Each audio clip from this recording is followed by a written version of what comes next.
தேவனுடைய நாமத்திற்கு மகிமை உண்டாகட்டும்.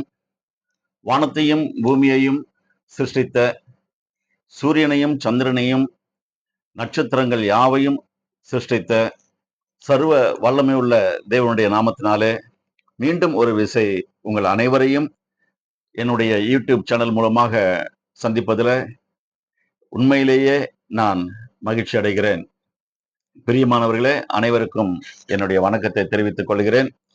கடந்த சில வாரங்களாக இறைவன் கொடுத்திருக்கிற வெளிப்பாடுகள் மூலமாக பல நல்ல தலைப்புகளிலே தேவனுடைய வார்த்தைகளை உபதேசங்களாக நாம் தியானித்து கொண்டு வருகிறோம். இந்த உபதேசங்கள் அனைத்தும் நமக்கு இறைவன் அவருடைய எண்ணத்துல இருந்தது. அவர் நம்மை குறித்து அவர் வைத்திருக்கிற எல்லா விதமான திட்டங்களையும் எதிர்கால நோக்கங்களையும் வெளிப்படுத்தும்படியாக தான் அவர் நம்மோடு கூட பேசினார். நம்மோடு கூட என்று சொன்னால் முதல் மனுஷனாகிய ஆதாம் ஏவாள் என்ற அந்த தம்பதிகள் இடத்திலே பேச ஆரம்பித்தவர் இந்த நாள் வரைக்கும் உங்களோடும் என்னோடும் இந்த உலகத்தில் இருக்கிற யாவரோடும் பேசிக்கொண்டுதான் இருக்கிறார். அவர் பேசுகிற சத்தத்தை கேட்கதான் நாம் என்ன பண்றோம்னா தயங்குகிறோம் அல்லது விரும்புவதில்லை என்று கூட சொல்லலாம். நமக்கு பாருங்க, எல்லாருக்குமே காது உள்ளவன் கேட்க கடவன் சொல்லிட்டு இயேசுவனர் வந்துட்டு சொல்றாரு மலை பிரசங்கத்துல.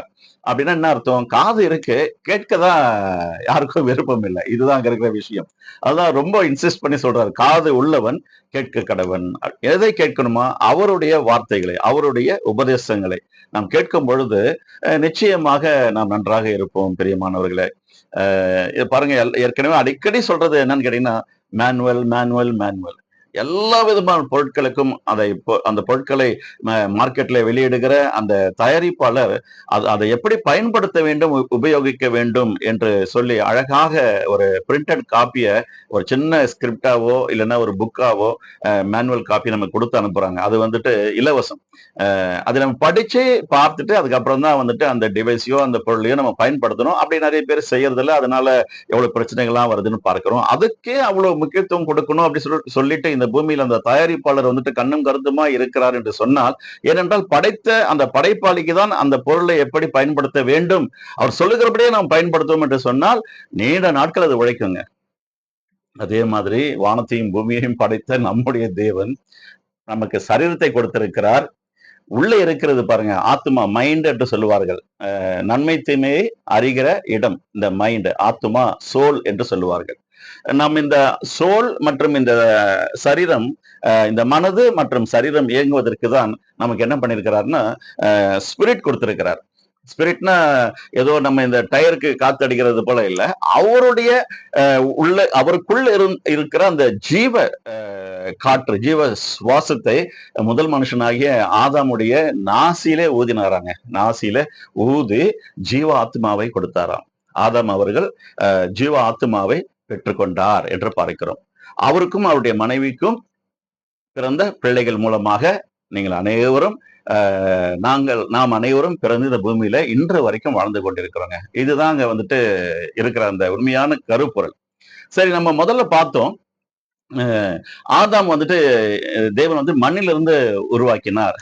ஆதாம் என்று சொன்னாலே மண் என்று பொருள் என்று நாம் பார்த்தோம். அவருடைய மனைவியை எப்படி உருவாக்கினார்?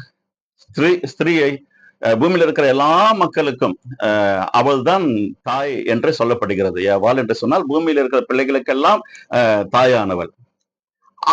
அந்த ஏவாளை வந்துட்டு இறைவன் வந்துட்டு ஆதாமை உருவாக்கினது போல மண்ணிலிருந்து உருவாக்கவில்லை. நம்ம நல்லா புரிஞ்சுக்கணும். சிருஷ்டிகள் எப்படி இந்த பூமியில வந்தது என்று நாம் புரிந்து கொண்டால்தான் நம்ம வந்துட்டு தெளிவா அந்த மேனுவல் வேணும்ன்றது. அதுக்குதான் அது இந்த வேதாகம புத்தகத்துல ரொம்ப அழகா, பரிசுத்த வேதாகமத்துல ஆதியாகமம் என்ற புஸ்தகத்துல முதல் 3 அதிகாரங்களை படிக்கும் பொழுது இறைவன் வானத்தையும் பூமியையும் எப்படி சிருஷ்டித்தார், அதில் உள்ள எல்லா சகல சிருஷ்டிகளையும் அவர் எப்படி கொண்டு வந்தார், 6 நாட்களுக்குள்ள எல்லாவற்றையும் படைத்து முடிந்தாகிவிட்டது. கடைசி படைப்பு ஆதாம். ஆதாம் படைத்து பல நாட்களுக்கு பிறகுதான் ஏவாளை வந்துட்டு அவருக்கு வாழ்க்கை துணைவியாக கொண்டு வந்து கொடுக்கிறார்.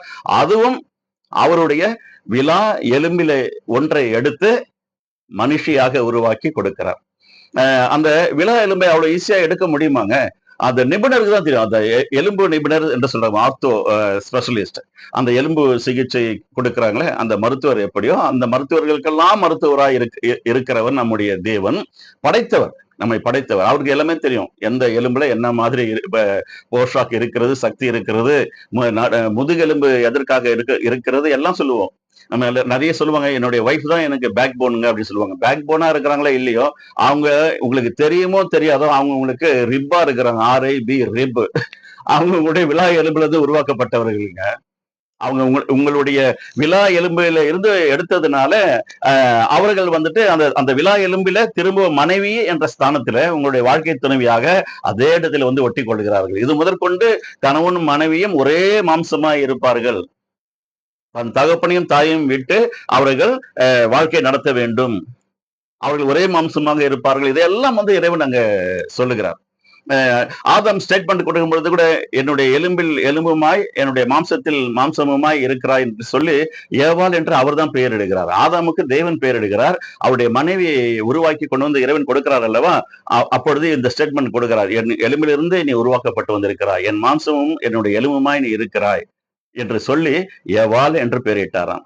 ஏவாள் என்று சொன்னால் இந்த பூமியில இருக்கிற மனு குலத்தில் இருக்கிற எல்லாருக்கும் முதல் தாயானவர். சரி, நம்ம எப்படி பிறந்தோம்? நம்ம மண்ணில இருந்து உருவாக்கின ஆதாம், அவர் நமக்கு ஆதி தகப்பன். எலும்பிலிருந்து அவர், அதாவது ஆதாமுடைய எலும்பிலிருந்து உருவானவள், எல்லாருக்கும் தாயானவள் ஏவாள் என்று சொல்லுகிறோமே, அந்த மனுஷி இந்த மனுஷன் மூலமாக அவள் கணவன் மனைவியாக இணைந்த பிறகு ஆணின் வித்துக்கும் ஸ்திரீன் வித்துக்கும் இணைந்து அவர்களுடைய சாயல், அவர்களுடைய ரூபம் அனைத்தையும் இன்று நம்ம பெற்றுக் கொண்டிருக்கிறோங்க. இன்னைக்கு ஒரு குழந்தை பிறக்கும் பொழுது என்ன பாக்குறாங்க, அது அப்பாவுடைய சாயலா இருக்கா, அம்மாவுடைய சாயலா இருக்கா? இது நம்மளுடைய சாயல் எல்லாமே வந்துட்டு இறைவனுடைய சாயல் நம்ம வந்து கொண்டிருக்கிறோங்க. அவருடைய ஸ்பிரிட் நமக்குள்ள இருக்கு. அது முதல் புரிஞ்சுக்கணும். இந்த சரீரம் வந்துட்டு பல கலர்ல இருக்கலாம். லைட் ப்ரௌன் இருக்கலாம், டார்க்கா இருக்கலாம், லைட் ஸ்கின்ல இருக்கலாம். அதெல்லாம் வேற விஷயம். ஹைட்டா இருக்கலாம், இல்ல வந்து குட்டையா இருக்கலாம். ஆனா உள்ள இருக்கிற ஆவி இருக்கு பாத்தீங்களா, அது எந்த மாற்றமும் இல்லைங்க. அது தேவனுடைய ஆவி. அந்த ஆவிதான் இந்த பூமியில இருக்கிற எல்லா மனுஷர்களுக்குள்ளவும் வாசம் செய்து கொண்டிருக்கிறது. பெரியமானவர்களே, இன்று உங்களோடும் என்னோடும் கூட இறைவன் நம்மை தொடர்பு கொள்ள வேண்டும் என்று சொன்னால் அவருடைய ஆவியின் மூலமாக அவருடைய வார்த்தையை நம்மோடு கூட பேசிக் கொண்டிருப்பாருங்க. இதுதாங்க தேவன் வந்துட்டு வார்த்தையா இருக்கிறார் என்று வேதம் சொல்லுகிறது, ஒளியா இருக்கிறார் என்று வேதம் சொல்லுகிறது, ஆவியா இருக்கிறார் என்று வேதம் சொல்லுகிறது. மேலும் இயேசுவான் அவர் சொல்லும் பொழுது இந்த உலகத்தில் வந்தார் அல்லவா, அப்பொழுது சொல்லுகிறார், நானே இந்த உலகத்திற்கு ஒளியாய் இருக்கிறேன். இந்த நான்கும் நம்மை வந்துட்டு ஆட்கொண்டிருக்கணுங்க. அந்த கான்சென்ட்ரேஷனோட கூட தான் நீங்களும் நானும் வந்துட்டு இந்த பூமியில வாழணுங்க. வேற வேற எந்த கான்சென்ட்ரேஷன்லயும் நம்ம வாழ முடியாதுங்க. பூமி அலங்கோலமா இருக்கு. ஏன் வந்துட்டு இறைவன் வந்துட்டு தம்முடைய உபதேசத்தை தம்முடைய மக்களுக்கு கொடுக்க வேண்டும் என்று விரும்புகிறார் என்று சொன்னால் ஒரே ஒரு கருத்து தாங்க, ஒரே ஒரு எதிர்பார்ப்பு தாங்க அவருக்கு இருக்கு. அவர் எல்லாரையும் சமமா ட்ரீட் பண்ணணும்னு நினைக்கிறாரு.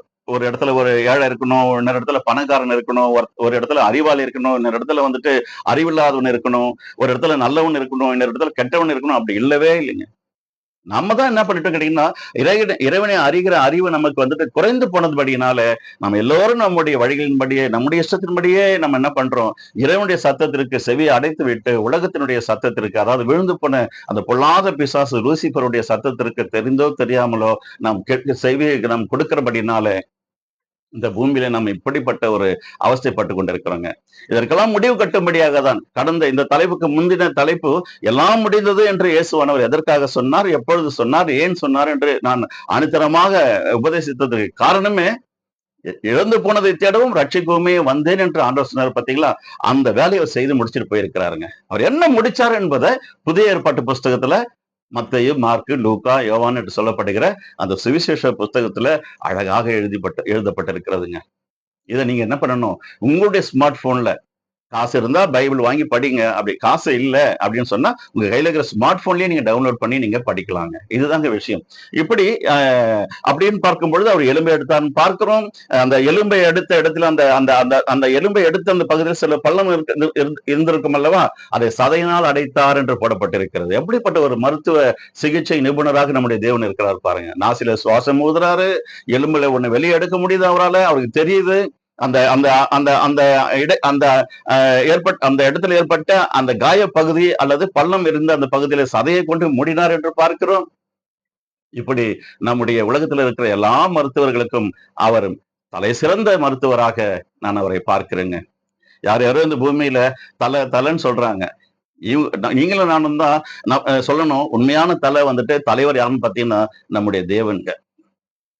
இந்த நம்முடைய நம்முடைய குடும்பத்திற்கு அவர் தான் தலைவரா இருக்கணும்னு ஆசைப்படுறாரு. எஜமானனா இருக்கணும்னு ஆசைப்படுறாரு. நம்முடைய சரீரத்திற்கு அவர் தலையா இருக்கணும்னு ஆசைப்படுறாருங்க. அவர் சொல்லுகிற சத்தத்தை நம்ம கேட்டு இந்த பூமியில நம்ம வாழ்வோம் என்று சொன்னால், ஹெல் ஆன் எர்த் இல்லைங்க, ஹெவன் ஆன் எர்த் என்ற கண்டிஷன்ல நீங்களும் நானும் வாழலாங்க. சரி, இப்பொழுது நம்முடைய தலைப்புக்கு நேராக கடந்து வந்து விடுவோம். பெயர் சொல்லி அழைக்கும் தேவன், பாகம் 2. யாரையெல்லாம் பெயர் சொல்லி அழைத்தார் என்று நாம் பார்த்தோம் அல்லவா? கிட்டத்தட்ட ஒரு 10 சப்டைட்டில் கொடுத்திருந்தேன். அது ஒரு முறை கடகடன்னு வாசித்துறேன். நம்முடைய பெயர்கள் தேவனுக்கு தெரியுமா? அவர் யாரை எல்லாம் பெயர் சொல்லி அழைத்தார்? எதற்காக அழைத்தார்? எந்த சூழ்நிலையில் அழைத்தார்? அப்படி பெயர் சொல்லி அழைத்தார் அல்லவா? அவர்களிடத்தில் என்ன பேசினார்? மற்றும் அவர்களோடு கூட செய்த உடன்படிக்கை என்ன? பழைய ஏற்பாட்டில் வாழ்ந்தவர்களையும் புதிய ஏற்பாட்டில் வாழ்ந்தவர்களையும் பல முக்கியமான தருணங்களில் அவர்களை பெயர் சொல்லி அழைத்திருக்கிறார். சிலருடைய பெயர்களை அவர் மாற்றியும் இருக்கிறார். எல்லாவற்றையும் நாம் பார்க்க போகிறோம். நம்முடைய பெயர்களை அவர் ஞாபகம் வைத்திருக்க ஏன் விரும்புகிறார்? நம்முடைய பெயர் மட்டும்தான் தெரியுமா, அல்லது நம்முடைய விலாசம் மற்றும் செய்யும் தொழில் அனைத்தும் அவருக்கு தெரியுமா? வெகு சிலரை பிறப்பதற்கு முன்பாகவே அவர்களுக்கு இந்த பெயர் வைக்க வேண்டும் என்றும் அவர் சொல்லியும் இருக்கிறார். அப்படி செய்தும் இருக்கிறார். இதுதாங்க விஷயம். இதுதான் பார்க்க போகிறோம். இதனுடைய இந்த உபதேசத்திற்கு ஆதாரமாக ஏசாயா தீர்க்கதரிசன புஸ்தகம் 43வது அதிகாரம் முதல் வசனத்தையும் 2வது வசனத்தையும் சேர்த்தே வாசிக்கிறேன். இப்போதும் யாக்கோபே, உன்னை சிருஷ்டித்தவரும் இஸ்ரவேலே உன்னை உருவாக்கினவருமாகிய கர்த்தர் சொல்லுகிறதாவது, பயப்படாதே, உன்னை மீட்டுக் கொண்டேன், உன்னை பெயர் சொல்லி அழைத்தேன். ஒரு அழகா இருக்கு பாத்தீங்களா? இந்த இடத்துல இருந்து தான் அந்த தலைப்பை நான் எடுத்தேன். உன்னை பெயர் சொல்லி அழைத்தேன், நீ என்னுடையவன். எவ்வளவு அழகா ஒரு உரிமை பாராட்டுறாரு பாத்தீங்களா? ஏன்னா அவர் நமக்கு அப்பா, அவர் நமக்கு அம்மா, அவர் தான் நம்மை படைத்த படைப்பாளி, சிருஷ்டிகர்த்தர், தேவன். அடுத்த வசனம் சொல்லுது பாருங்க, ஏசாயா 43:2, நீ தண்ணீர்களை கடக்கும் போது நான் உன்னோடு இருப்பேன், நீ ஆறுகளை கடக்கும் போது அவைகள் உன்மேல் புரளுவதில்லை, நீ அக்னியில் நடக்கும் போது வேகாது இருப்பாய், அக்னி ஜுவாலை உன் பேரில் பற்றாது. அவர் சொன்னது எல்லாமே முற்பிதாக்களுடைய வாழ்க்கையில நடந்ததுங்க. அத்தனையும் நடந்திருக்கு. அந்த சப்ஜெக்ட் எல்லாம் ஏற்கனவே பேசிட்டோம். அதனால ஜஸ்ட் உங்களுக்கு ஞாபகப்படுத்துறேன். தயவு செய்து இந்த வசனங்களை வீட்டில் நீங்கள் படித்து தியானம் செய்யுங்கள் பிரியமானவர்களே. என்ன சொல்றாரு? இப்போதும் யாக்கோபே, உன்னை சிருஷ்டித்தவர் நான் தான். இஸ்ரவேலேன்னு சொல்றாரு. ஏன் இஸ்ரவேல் சொல்றாரு? இன்னொரு வசனத்தை நான் உங்களுக்கு கோட் பண்ணி காட்டணும்னு ஆசைப்படுறேன். ஆதியாகம புஸ்தகம், ஆதியாகமம் 32:28. அப்பொழுது அவர், உன் பேர் இனி யாக்கோபு எண்ணப்படாமல் இஸ்ரவேல் எண்ணப்படும், இஸ்ரவேல் எண்ணப்படும், தேவனோடும் மனிதரோடும் போராடி மேற்கொண்டாயே என்றார். எவ்வளவு அழகா மாத்திராரு பாருங்க. அவங்க அம்மா அப்பா, அதாவது யாக்கோபுடைய தகப்பன் பெயர் ஈசாக்கு, தாய் பெயர் வந்துட்டு ரெபேக்காள். அவர்கள் வைத்த பெயர் தான் யாக்கோபு. அந்த யாக்கோபு என்றால் என்ன என்று பதில் பார்ப்போமா? ஏன் ஆண்டவர் வந்துட்டு இஸ்ரவேல் என்று மாற்றினார் என்று பார்க்க போகிறோம். நிறைய பேர் நினைச்சிட்டு இருக்கிறாங்க, இன்னைக்கு பூமியில சில மார்க்கத்தார் வந்துட்டு யாக்கோபு என்றால் அவர் இன்னொருவர், இஸ்ரவேல் என்று சொன்னால் அவர் வேறு ஒருவர் என்று நினைக்கிறாங்க. ஒரே ஆள் தாங்க. நான் தான் பழனி, அது பழைய பழைய பழனி. அதாவது இந்த மார்க்கத்திற்குள் வரும் வரைக்கும் என்னுடைய பெயர் பழனியாகவே இருந்தது. என்னுடைய சர்டிபிகேட்லயும் அதுதான் இருந்தது. இந்த மார்க்கத்திற்குள் வந்த பிறகு மோசஸ் என்று அவருடைய கேரக்டர், அவருடைய வாழ்க்கை எனக்கு பிடித்திருந்ததுனால அந்த பெயரை நான் வைத்துக் கொண்டேன், மோசஸ். அப்ப மோசஸ்ன்றதுனால பழனி இல்லாம போயிடாது, பழனின்றதுனால மோசஸ் இல்லாம போயிடாது. ரெண்டுமே நான் தான். அதே போல யாக்கோபு என்பவர் வந்துட்டு வேற யாரும் இல்லைங்க, இஸ்ரவேல் என்பவரும் வேற யாரும் இல்லைங்க. அப்பா அம்மா பெயர் வச்சாங்க, அது யாக்கோபுன்னு. இறைவன் பேர் இருக்கிறாரு, இனி உன்னுடைய பெயர் இஸ்ரவேல். சரி, இந்த இஸ்ரவேல் சொல்லிட்டு எப்ப பேர் வந்தது அப்படின்னு பாத்தீங்கன்னா, யாக்கோபுன்ற பெயர்ல முதல்ல நம்ம தியானம் செய்ய போகிறோம். என்னன்னு பாத்தீங்கன்னா, அவங்க அப்பாவை ஒரு முறை ஏமாத்துறாரு. அது அண்ணனுக்கு கொடுக்க வேண்டிய ஆசீர்வாதத்தை அப்பா ஆசையா கேட்கிறாரு. இன்னும் கொஞ்ச நாள்ல நான் கண்ணை மூட போறேன்பா, எனக்கு வயசாடிச்சு, என் கண் பார்வையெல்லாம் சுத்தமா தெரியல, மக்கி போயிடுச்சு, இன்னும் எவ்வளவு நாள் இருப்பேன்னு எனக்கு தெரியாது சொல்லிட்டு மூத்த மகன்கிட்ட சொல்றாரு, ஏசா கிட்ட சொல்றாரு. ஏசா அவர்கிட்ட சொல்லும் பொழுது, எனக்கு நீ காட்டுக்கு போய் நல்ல கொழுத்த மிருகம் ஒன்றை வேட்டையாடி எனக்கு நல்ல சுவையாக சாப்பாடு சமைத்து கொண்டு வா, நான் சாப்பிட்டு விட்டு உன்னை ஆசீர்வதிக்கட்டும் என்று சொல்றாரு. இத அவருடைய, அதாவது ஈசாக்குடைய மனைவி ரெபெக்காள் என்ன சொல்றாங்க, அதை கேட்டுட்டாங்க. ஒட்டு கேட்டுட்டு தம்பி, அதாவது சின்னவனை கூப்பிடுறாங்க, இளையவனை. யாரு? யாக்கோப். யாக்கோபு, உங்க அண்ணனுக்கு ஆசீர்வாதத்தை கொடுக்கறதா உங்க அப்பா பேசிட்டு இருக்கிறாரு. நீ எப்படி ஆகிலும் அம்மா பாருங்க, 2 பிள்ளைய மேலயும் ஒரே மாதிரி இல்ல அன்பு வச்சிருக்கணும். முதல் பிறந்தவன் மேல வந்துட்டு அன்பு இல்லாமலும், 2வது பிறந்தவன் மேல அன்பு உள்ளதாகவும் இந்த இடத்துல நம்ம வரலாறு சொல்லுது. அப்படி இருக்கக்கூடாது. இன்றைக்கு அப்படி யாராவது உங்களுடைய வீட்டுல இருந்தீங்கன்னா, இறைவனுடைய சத்தத்தை கேட்கிற நீங்கள் தயவு செய்து மனம் மாறுங்க. ஏன்னா 2 பிள்ளைகளுமே உங்களுடைய பிள்ளைகள் தானே. ஒருவரை பகைத்து ஒருவரை சிநேகிப்பது என்பது இறைவனுக்கு பிடிக்காத காரியங்க. இங்க என்ன நடந்தது பாத்தீங்கன்னா, இந்த சத்தத்தை இந்த செய்தி கேட்ட உடனே தம்பிக்காரர் என்ன பண்றாரு, யாக்கோபு கடகடன்னு வீட்டுல இருக்கிற அவங்க வீட்டுல வந்து எப்பவுமே நிறைய ஆடுகள் இருக்கும், மாடுகள் இருக்கும். அதுல ஒரு நல்ல கொழுத்த கன்று என்ன பண்றாரு, அடிச்சு கொண்டு வந்து அண்ணன் வர சமைச்சு கொண்டு வரதுக்கு முன்னாடி அப்பா கிட்ட சமைச்சு கொடுத்துட்டு, அண்ணன் போடுகிற அந்த உடையெல்லாம் இவரு போட்டுக்கிட்டு, அப்பதான் வந்துட்டு வேட்டையாடி கொண்டு வந்தது போல அந்த வேட்டையாடின மிருகத்தினுடைய ரத்தம், அந்த ஸ்மெல்லாம் இருக்கும் இல்லைங்களா, அதெல்லாம் கொஞ்சம் மேல பூசிக்கிட்டு அண்ணன்காரைய மாதிரியே வந்துட்டு, அதாவது ஈசா மாதிரியே வந்துட்டு இவர் நிக்கிறாரு அப்பா முன்னாடி. அவர் கண்ணுக்கு தெரியல. தொட்டு பாக்குறாரு, கிட்ட வாப்பா, அவ்வளவு சீக்கிரம் வேட்டையாடி வந்துட்டியா, அவ்வளவு சீக்கிரம் மிருகம் கிடைச்சிச்சான்றாரு. எல்லாம் பொய் சொல்றாரு பாருங்க. கிடைச்சதுப்பா, நான் தான் ஈசா அப்படின்னு சொல்லிட்டு ஆசீர்வாதத்தை தட்டி பறிச்சுக்கிறாருங்க. இது வந்துட்டு 2வது முறை நடக்குது. அப்பாவா ஏமாத்துறாரு. முதல்ல என்ன தெரியுமா நடந்தது, அண்ணன்காரனே ஏமாத்திட்டார். எப்படி ஏமாத்தினாரு, அண்ணன் ஒரு முறை என்ன பண்றாரு, வெளியில போயிட்டு வராரு, தன்னுடைய ஆடுகள் எல்லாம் மேய்ச்சிட்டு வராரு. வரும்பொழுது அவருக்கு பசி இருக்குது. அந்த நேரத்துல சின்னவர் என்ன பண்றாரு, இளையவர் வந்துட்டு யாக்கோபு சமைத்து கொண்டிருக்கிறார், ஒரு கூழ் சமைத்து கொண்டிருக்கிறார் அவருக்காக. அண்ணன் வந்த உடனே, டேய் எனக்கு பசியா இருக்குடா, எனக்கு கொஞ்சம் குடிக்க கூழ் தருவியான்னு கேட்கிறாரு. சரி அண்ணா கொடுக்குறேன், அது ஒன்றும் பிரச்சனை இல்ல. நீ முதல் பிறந்தவன் தானே, உனக்குன்னு சில அத்தாரிட்டிஸ் இருக்கு. உன்னுடைய புத்திர சுவிகாரத்தின் அந்த பெனிஃபிட் வந்து எனக்கு வித்துடு, எனக்கு சேல் பண்ணுன்றாரு. அவர் என்ன பண்றாரு, சரி பசி, இந்த நேரத்துல பசி இருந்தா போதும் சொல்லிட்டு இறைவனுடைய அந்த கொடுத்த அந்த ஆசீர்வாதம், அத முதல் தலையீற்று என்று சொல்வார்களே, முதல் பிறந்திருக்கிறார் என்று சொன்னால் அவருக்கிட்ட சில ஞானம் இருந்திருக்க வேண்டும்.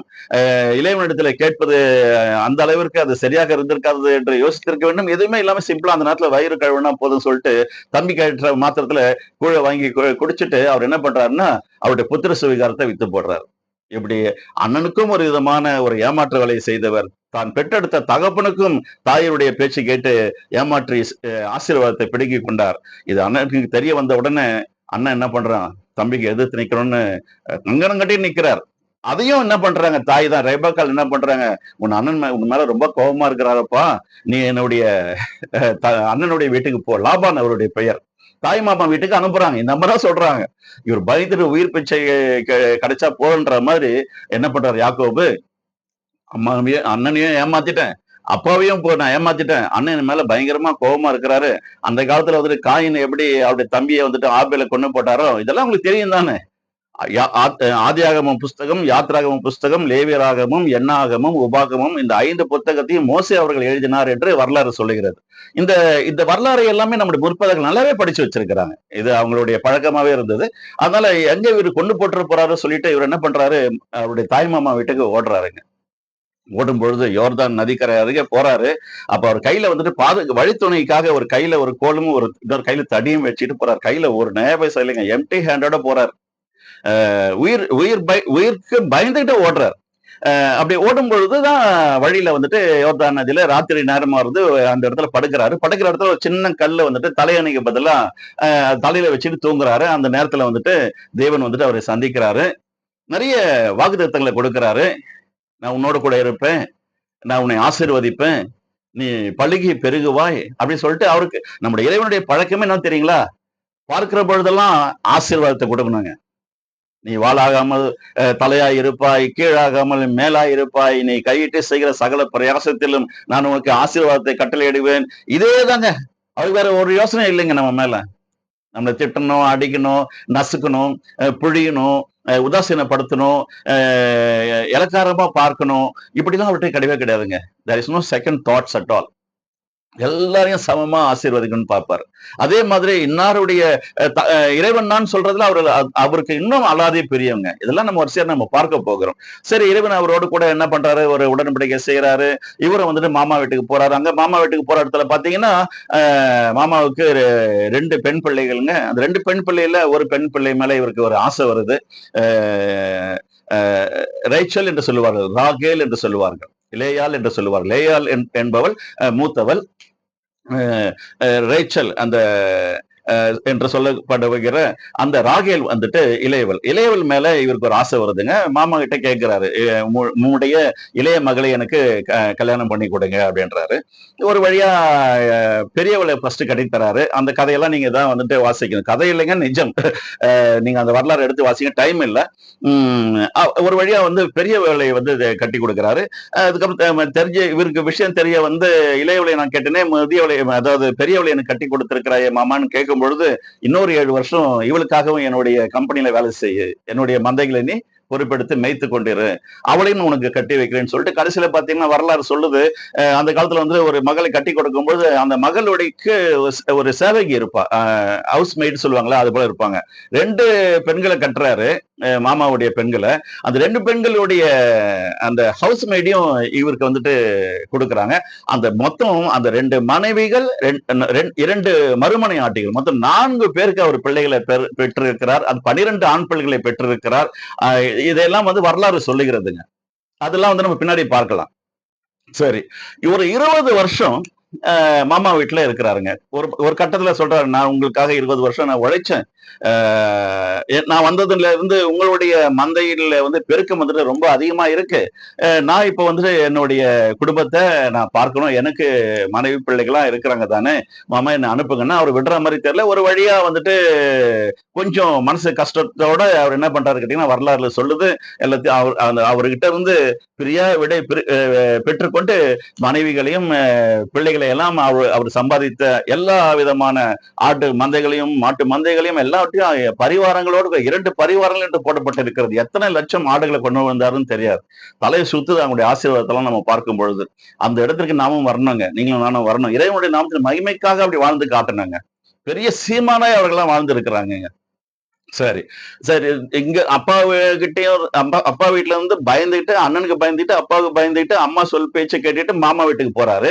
அங்க ஒரு 20 வருஷம் இருந்து ஒரு 20 வருஷம் வரலாறு ரொம்ப அருமையான வரலாறுங்க. நல்லா ஓங்கி வளர்ந்துட்டாருங்க. போகும்போது சாதாரண ஒரு கோலும் தடியோடு கூட போன இதே யாக்கோபு தான் அதே வழியாக அந்த யோர்தான் நதிக்கரை வழியாக திரும்ப வருகிறார். தன்னுடைய குடும்பத்திலே வந்துட்டு தன்னுடைய தமையனை பார்க்க வேண்டும், தன்னுடைய தாயை பார்க்க வேண்டும் என்று சொல்லி வருகிறார். வருகிற நேரத்துல எந்த இடத்துல ஒரு சின்ன கல்லை வச்சு படுத்துக்கிட்டு தூங்கிட்டு இருந்தாரோ, எந்த இடத்துல இறைவன் வந்துட்டு அவரோடு கூட பேசினாரோ, ஆசீர்வாதங்களை கொடுத்தாரோ, அதே இடத்துல இறைவன் வந்துட்டு அவருக்கு இடைப்படுறாருங்க. அப்பதான் சொல்றாரு, யாக்கோபே, இனி உன்னுடைய பெயர் இஸ்ரவேல் என்று அழைக்கப்படும்.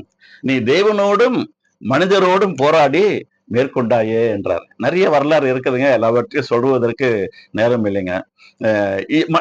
எப்படி வந்திருக்கு பாருங்க. இவ்வளவு நாள் நீ வந்துட்டு ஏமாத்தி பழைச்சிருக்கலாம், அல்லது வேற வேற சிந்தனையில நீ வந்துட்டு பணத்தை நீ சம்பாதிச்சிருக்கலாம்ப்பா, பொருளை சம்பாதிச்சிருக்கலாம். இனி அந்த எண்ணத்தோட கூட நீ வாழாத.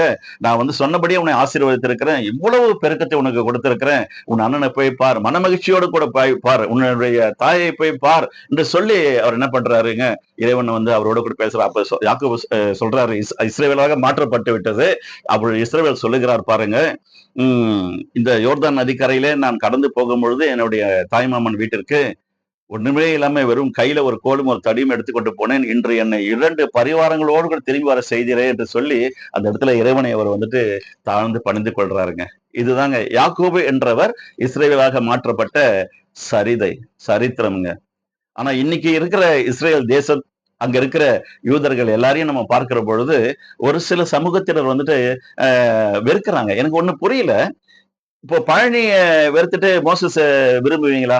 இல்ல மோசஸை வெறுத்துட்டு பழனியை விரும்புவீங்களா? 2மே நான் தானே. இந்த இந்த இந்த புரிதல் இல்லாததுனாலதான் இன்னைக்கு உலகத்துல பயங்கரமான அசம்பாவிதங்கள் நடக்குதுங்க. போர் நடப்பதற்கு காரணம் கூட இந்த வரலாறு எல்லாம் இன்னைக்கு இருக்கிற ராஜாக்களுக்கு தெரியலங்க. இன்னைக்கு ஆளுகை செய்து கொண்டிருக்கிற ராஜாக்களும் குடிமக்களும் இந்த வரலாறு தெரிஞ்சுட்டு இருந்தாங்கன்னா யுத்தங்களே இருக்காதுங்க. யுத்தங்களை ஓய பண்ணுகிற கர்த்தர் என்று வேதம் சொல்லுகிறதுங்க. யுத்தமே தேவையில்லைங்க. அவர் யார்? எப்பொழுது அவருக்கு பெயர் யாக்கோபிலிருந்து இஸ்ரவேலாக மாற்றப்பட்டது? அதை மாற்றினவர் யார்? தாய் தகப்பன் வைத்த பேரு வேறுங்க. இறைவனுக்கு தெரியும். யாக்கோபு என்று கூப்பிடுறாரு பாருங்க. பெயரை சொல்லி அழைக்கும் தேவன் என்று நான் சொன்னேன் அல்லவா? இந்த முழு உபதேசத்திற்கு தலைப்பு ஒன்றே ஒன்றுதான், பெயர் சொல்லி அழைக்கும் தேவன். எவ்வளவு அழகா பாருங்க, பெயர் சொல்லி நம்மளை அழைத்திருக்கிறாரு. யாக்கோபே, அது அப்போ தெரியுது, அவருக்கு பழைய பெயர் தெரியுது. இனி உன்னுடைய பெயர் யாக்கோபு என்று எண்ணப்படாமல் இஸ்ரவேல் என்று எண்ணப்படும். இதுக்கப்புறம் என்னுடைய ஆசீர்வாதத்தை பெற்றுக் கொண்டிருக்கிற நீ உன்னுடைய மனதை மாற்று, யூட்டன் பண்ணு. இது போல ஏமாத்து வேலை, பித்தலாட்டம் பண்ற வேலை, பொய் சொல்ற வேலை இதையும் இருக்கக்கூடாது. உன்னுடைய பெயருக்கு ஏற்றபடி நீ நடந்து கொள்.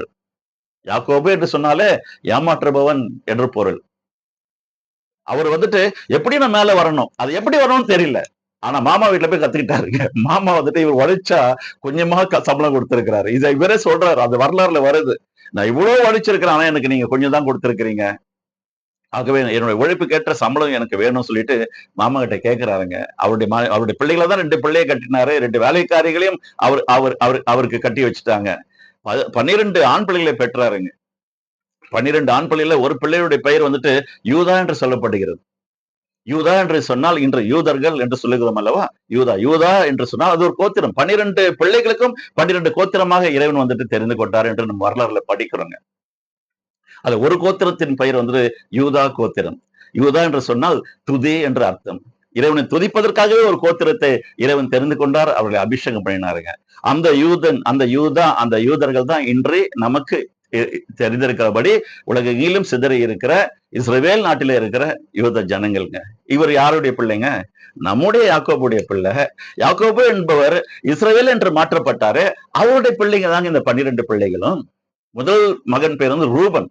யாக்கோபுடைய முதல் மகனுடைய பெயர் வந்துட்டு ரூபன் என்று சொல்லப்பட்டிருக்கிறது. கடைசி மகனுடைய பெயர் வந்துட்டு பெஞ்சமின் என்று சொல்லப்பட்டிருக்கிறது. இது வரலாறுங்க. அதனால ஒரு அதாவது 4 பெண்மணிகளை திருமணம் செய்து கொண்டு 12 ஆண் பிள்ளைகளை பெற்றார். தகப்பன் ஒருத்தர் தானே. ஒரு மனைவிக்கு பிள்ளைகளை பெற்றாலுமே அண்ணன் தம்பிக்குள்ள, அக்கா தங்கைக்குள்ள பெரிய பிரச்சனைகள், மாம்சத்தில நிறைய பிரச்சனைகள், போராட்டங்கள் வருது. 4 மனைவிகளை திருமணம் செய்து கொண்டு 4 பேருக்கும் பெற்ற இந்த 12 பிள்ளைகளுக்குள்ள எவ்வளவு முரட்டாட்டங்கள் இருந்திருக்கும், வேற்றுமையான சிந்தனைகள் இருந்திருக்கும். அந்த அதையெல்லாம் நான் புரிந்து கொண்டேன்னு வச்சுங்களேன். அட, இந்த 12 பேருக்கும் அப்பா யாக்கோபு தானா? இந்த 12 பேருக்கும் இன்னைக்கு நான் வெறுக்கிற இஸ்ரேல் ஜனங்களை பார்த்தா இவருக்கும் என்னுடைய முற்பிதாவாகிய யாக்கோபுடைய மகன் தானா? அந்த கூட்டம் தானா? அவருடைய பிள்ளைகளுடைய ஜனங்கள் தானா இவர்கள் என்று நீங்க நினைச்சு பார்த்தாலுமே நீங்க பகைக்க மாட்டீங்க, மாறாக கட்டி பிடிச்சுப்பீங்க. எனக்கு அவ்வளவு சந்தோஷம். நான் பழனியாக இருந்த பொழுது நான் எப்படி இருந்தேன்? இந்த இறைவனுடைய அறிவே இல்லாமல் இருந்தது, வெளிச்சம் இல்லாமல் இருந்தது. மோசஸ் என்று நான் பெயரை வைத்துக் கொண்டேனே, எப்பொழுது வைத்துக் கொண்டேன்? இந்த வரலாறை படித்த பிறகு வைத்துக் கொண்டேங்க.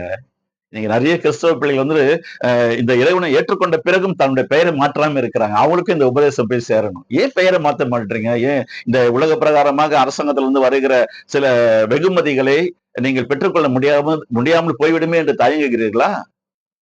இந்த அரசாங்கம் கொடுப்பது கொஞ்சங்க, கிள்ளிதான் கொடுப்பாங்க. பரலோக அரசாங்கம் இருக்கிறது அல்லவா? உங்களையும் என்னையும் படைத்த தேவாதி தேவன் அரசாளுகிறாரே பரலோகத்துல உட்கார்ந்து, அவர் கொடுப்பது ஏராளம் தாராளமாங்க. இந்த பூமி முழுவதையும் உங்களுக்காக எனக்காக படைத்து வைத்திருக்கிறாருங்க. என்றைக்காவது ஒரு நாள் இந்த இடத்துல நீ உட்காராத, எந்திரிப்போ, இந்த தண்ணீரை நீ குடிக்காத, என்னுடைய ஒளியை நீ பெற்றுக்கொள்ளாத சொல்லியிருக்கிறாரா? ஒவ்வொரு நாளும் அவர் இலவசமா எல்லாருக்கும் கொடுத்திருக்கிறாரு. இந்த அறிவு நமக்கு வேணும் பாருங்க. அதுக்குதான் இந்த பெயரை சொல்லி அழைத்த தேவன். நிறைய இருக்குங்க, நிறைய சொல்ல வேண்டியது இருக்குதுங்க. டைம் தான் எனக்கு பத்தல. இந்த வருஷம் ஃபுல்லா பேசலாம்னு இருக்கிறேன். பாருங்க, ஒரு சின்ன உதாரணத்தை சொல்லி இந்த நாளுடைய பகுதி 2 முடிக்கலாம் இருக்கிறேன். பாருங்க, நான் ஏற்கனவே பகுதி 1ல வந்து என்னுடைய சாட்சி சொன்னேன். கிளாஸ் டீச்சர் என்ன எப்படியே பேர் சொல்லி கூப்பிட்டாங்க. அதுக்கப்புறம் ஹெட்மிஸ் கிட்ட போய் என்ன வாங்க, உள்ள வாங்கன்னு சொல்லி என்ன அழைத்தது, அவங்களோட கூட என்ன உட்கார வச்சுக்கிட்டது, ரேடியோ ஸ்டேஷனுக்கு கொண்டு போய் அந்த ப்ரோக்ராம் பண்ணிட்டு வந்தது, இதெல்லாம் எனக்கு வந்துட்டு இன்னைக்கும் மறக்கவே முடியல, ஞாபகம் இருக்கிறது. இன்னொரு விஷயத்த உங்க எல்லாருக்குமே தெரிஞ்ச விஷயத்த நான் உங்களுக்கு சொல்ல போறேன். இப்ப நம்ம அடிக்கடி விமான நிலையத்துக்கு போறோம், விமானத்துல பயணிக்கிறோம். என்ன பண்றோம், முன்னாடி போகும்போது எல்லா விதமான ஃபார்மாலிட்டிஸ் எல்லாம் முடிச்சுட்டு போர்டிங் பாஸை வச்சுக்கிட்டு தான் போறோம். போர்டிங் பாஸ் இல்லாம அந்த டிபார்ச்சர் கேட் கிட்ட போய் நம்ம உட்காரவே முடியாது.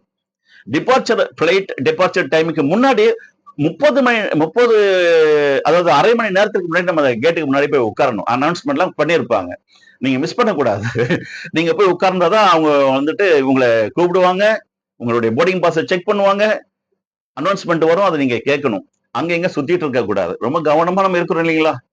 பிளைட்ல ஏறதுக்காக அவ்வளவு கவனமா இருக்கும் பொழுது பரலோகத்துல ஏற போறோமே எவ்வளவு கவனமா இருக்கணும். அங்கிருந்து சத்தம் வந்துகிட்டே இருக்கு. அங்கிருந்து வருகிற அந்த மெசேஜ் கேட்கணுங்க. கேட்காம இப்ப இருந்தா நம்ம பிளைட்டை கோட்டை விட்டுற மாதிரி நம்ம வாழ்க்கையை கோட்டை விட்டுருவோமே. சரி, என்ன நடக்கிறது இன்றைய வரைக்கும் என்ன நடக்கிறது பார்த்தால், ஒரு பிளைட் டொமஸ்டிக் பிளைட்னா கிட்டத்தட்ட ஒரு 30 ரோ இருக்குங்க. லெஃப்ட்ல 3 சீட், ரைட்ல 3 சீட், 30 ரோ இருக்கும். கிட்டத்தட்ட ஒரு 150 200 பேசஞ்சர்ஸ் ஏத்திட்டு போவாங்க. இன்டர்நேஷனல் பிளைட்னு பாத்தீங்கன்னா 69 70 ரோஸ் வரைக்கும் இருக்கும். அது கிட்டத்தட்ட நடுவுல ஒரு 4 சீட்டு, லெஃப்ட்ல ஒரு 2, ரைட்ல ஒரு 2 சொல்லிட்டு கிட்டத்தட்ட 8 சீட்ஸ் வந்துட்டு ஒரு ரோல இருக்கும். அது மாதிரி கிட்டத்தட்ட ஒரு 70 ரோஸ் இருக்கும். சரி. எப்படி அவங்க ஃபில் பண்ணுவாங்க தெரியுங்களா? எல்லாரும் ஒரே நேரத்துல ஏறிடுவாங்கன்னு சொல்லிட்டு லாஸ்ட் ரோல இருந்து ஃபில் பண்ணிட்டே வருவாங்க. அதாவது சப்போஸ் 60 to 70 போர்டிங் பாஸ்ல இருக்கிறவங்க எல்லாம் வந்துட்டு ஃபர்ஸ்ட் நீங்க போர்ட் பண்ணுங்க அப்படின்வாங்க. அதுக்கும் முன்னாடி ப்ரியாரிட்டி ஒண்ணு இருக்கு. அதாவது பிசிக்கலி சேலஞ்சு பீப்புளை ஏத்துவாங்க. இன்ஃபேன்ட்டோட கூட வந்திருக்கிற அந்த பேரண்ட்ஸ் இருந்தாங்கன்னா அவங்களை ஃபர்ஸ்ட் இன்வைட் பண்ணுவாங்க. அதே போல சீனியர் சிட்டிசன் கொஞ்சம் இருந்தாங்கன்னா வீல் சேர்ல அவங்கள இன்வைட் பண்ணுவாங்க. இதெல்லாம் புரிஞ்சுக்கிடுங்க. இதெல்லாம் இந்த காலிங் எல்லாமே வந்துட்டு இந்த செய்தியோடைய சம்பந்தப்பட்டதுதான். எதுக்கும் அதுக்கு சம்பந்தம் இல்லைன்னு சொல்லிட்டு நான் பேசிட்டு இல்ல. அதனால இதெல்லாம் கவனிங்க. எப்படி நம்ம வந்து அவேரா இருக்கிறோம் பிளைட்ல ஏறதுக்கு முன்னாடி. சிலர் என்ன பண்ணுவாங்க, கூப்பிடுறதுக்கு முன்னாடி போய் கியூல நிப்பாங்க. அது பயங்கரமான தவறுங்க. கியூல நிக்க தேவையில்லை. நீங்க வந்துட்டு உங்ககிட்ட பாஸ் இருக்கு. எப்படியோ பிளைட் ஏற போறீங்க. இங்க பிறந்துட்டோம். எப்படியோ பரலோகம் போயே ஆக போறோம். உங்க டைம்க்கு நீங்க போய் ஏறினா போதும். அது ஃபில் பண்ணிட்டே வருவாங்க. கடைசியில என்ன பண்ணுவாங்க கேட்டீங்கன்னா, எல்லாம் ஃபில் பண்ணதுக்கு அப்புறம் ஒரு சிலர் வந்துட்டு ரெஸ்ட் ரூம் போயிருப்பாங்க, இல்லன்னா சாப்பிட்டுட்டு இருப்பாங்க. அவங்கலாம் வந்துட்டு அந்த சத்தத்தை கேட்காம இருப்பாங்க. ஃபைனல் கால் சொல்லி கொடுப்பாங்க. இன்னைக்கு நமக்கு இறைவன் வந்துட்டு ஃபைனல் கால் கொடுக்கிற டைம்ல நம்ம வந்திருக்கிறோங்க. இயேசுவானவர் இதோ சீக்கிரத்தில் வருகிறேன் என்று சொல்லி போயிருக்கிறார். அவருக்கு 1000 வருஷம் ஒரு நாள் மாதிரி தான். 2000 வருஷம் முடிஞ்சாலும் அவரை பொறுத்த வரைக்கும் 2 நாள் மாதிரி தான். இன்னும் அந்த பூமியில நிறைய இப்ப வந்துட்டு பாத்தீங்கன்னா போன வாரத்துல மியான்மர்லயும் தாய்லாந்துலயும் 7.7 ரிக்டர் அளவுல பூகம்பம் வந்ததுங்க. பல அடுக்கு பல லட்சம் கோடி நஷ்டம் ஏற்பட்டிருக்கு. ஆயிரக்கணக்கான மக்கள் இறந்து போனாங்க. வேதத்துல அழகா சொல்லப்பட்டிருக்கிறது. இயேசுவானவர் சொல்லியிருக்கிறார். பூமி அதிர்ச்சிகளும் இப்படிப்பட்ட நாச மோசங்களும் பூகம்பங்களும் அதாவது பிளேக் என்று சொல்றோம் இல்லைங்களா, அப்படிப்பட்ட வியாதிகள் எல்லாமே இந்த பூமியில வரும். ஆனால் முடிவு உடனே வராதுன்னு சொல்லியிருக்கிறார். அதனால வந்து தூங்கிட்டு இருக்கக்கூடாது, இறைவனை பார்க்காம இருக்கக்கூடாது, இறைவனுடைய சத்தத்தை கேட்காம இருக்கக்கூடாது. அவர் மேல் கவனம் இருக்குதுன்னு சொன்னா அவர் கொடுத்த அந்த வார்த்தையில என்ன பண்ணுவோம், இந்த மேனுவல இரவும் பகலும் தியானம் பண்ண படி, அது மேல கவனமா இருன்னு சொல்றாருங்க. அப்படி இருக்கும் பொழுது நிச்சயமாக நாம் ஆயத்தப்பட்டிருக்கிறோம் என்ற அர்த்தம். எப்படி அந்த போர்டிங் பாஸை வச்சுட்டு எப்ப நம்முடைய ரோவை கூப்பிடுவாங்கன்னு சொல்லி காத்துட்டு இருக்கிறோமோ அதே மாதிரி நாம் காத்திருக்கணுங்க. கடைசியில் என்ன சொல்றாங்க, final call for you, is is last and final call to you அப்படின்னுவாங்க. உடனே எங்க இருந்தாலும் என்ன பண்ணுவாங்க, வேகமா பேக் இழுத்துன்னு அப்பதான் ஓடி போய் ஃபிளைட்ல ஏறுவாங்க. எப்படியாவது நீங்க ஏறணும், அதுதான் என்னுடைய ஆசை. ஆகவே பெரியமானவர்களே, எல்லாரும் ஏறினதுக்கு அப்புறம் அந்த ஃபிளைட் கிளம்பி போகுது பாத்தீங்களா, நவ் ரெடி டு டிபார்ச்சர், அது அனௌன்ஸ்மெண்ட் வரும். அது வரைக்கும் நம்ம வந்துட்டு கவனமா தான் இருக்கணும். எல்லாம் ஃபிளைட்டை கோட்டை விட்டுருவோம். அதே போல நம்ம வாழ்க்கையை கோட்டையும் விட்டுருவோங்க. இறைவனுடைய சத்தத்துக்கு நீங்க செவி சாய்க்கலன்னு சொன்னா, நானும் செவி சாய்க்கலன்னு சொன்னா, நிச்சயமா கோட்டை விட்டுருவோம். எப்படி யாக்கோபு என்ற பெயரை இஸ்ரவேல் என்று தேவன் மாற்றினார் என்ற ஒரே ஒரு நபரை குறித்து தான் இந்த நாளில் நம்மால் தியானிக்க முடிந்தது. இதன் தொடர்ச்சி பாகம் 3 வெகு விரைவில் இறைவனுடைய சித்தத்தின்படி அவருடைய சத்தத்தை உங்களிடத்துல நான் கொண்டு வருவேன். கவனமாக கேளுங்கள். நிச்சயம் இந்த சப்ஜெக்ட் மூலமா நம்ம அனைவரும் ஆசீர்வதிக்கப்படுவோம் என்பதுல சந்தேகமே இல்லை.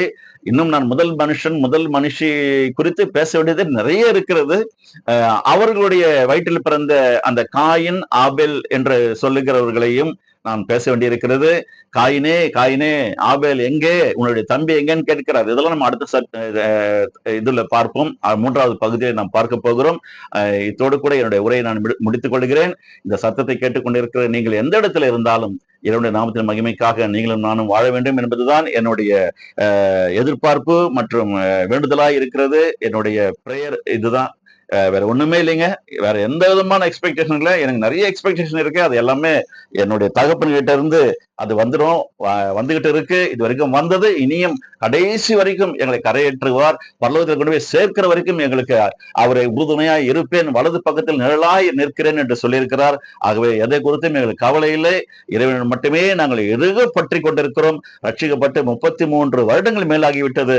இறைவன் என்னோடு கூட இம்மானுவேல் என்னும் நாமத்திலே நடந்து கொண்டிருக்கிறார். என்னோடு கூட சம்பாஷித்துக் கொண்டிருக்கிறார். உங்களோடும் அவர் நடந்து கொண்டிருக்கிறார், சம்பாஷித்துக் கொண்டிருக்கிறார். இன்னும் அவர் பேச வேண்டும் என்று ஆசைப்படுகிறார். கேட்பதற்கு உங்களுடைய செவிகளை காது உள்ளவன் கேட்க கடவன் என்று ஆண்டவராகிய இயேசு கிறிஸ்து சொன்னார் அல்லவா. உங்களுடைய காதுகளை எப்படி கத்திய ஷார்ப் பண்ணி வைக்கிறோம், அப்ப ஷார்ப் பண்ணலன்னு சொன்னா காய்கறி வெட்ட முடியாது, மரக்கட்டையை வெட்ட முடியாதுங்க. அது போல கத்தியை போல உங்களுடைய மனதை ஷார்ப் பண்ணி வைங்க, கூர்மைப்படுத்தி வைங்க. நிச்சயமா உங்களுடைய செவிகளை இறைவன் பேசுகிற சத்தம் கேட்குங்க. தொடர்ந்து அடுத்த பாகத்தில் சந்திப்போம். அது வரைக்கும் உங்களிடத்திலிருந்து நான் விடைபெற்றுக் கொள்கிறேன். எல்லா கனத்தையும், எல்லா துதியையும், எல்லா மகிமையையும் நம்மை படைத்த இறைவன் ஒருவருக்கே செலுத்தி உங்கள் அனைவரையும் வாழ்த்தி விடைபெறுகிறேன். நன்றி, வணக்கம். God bless you all.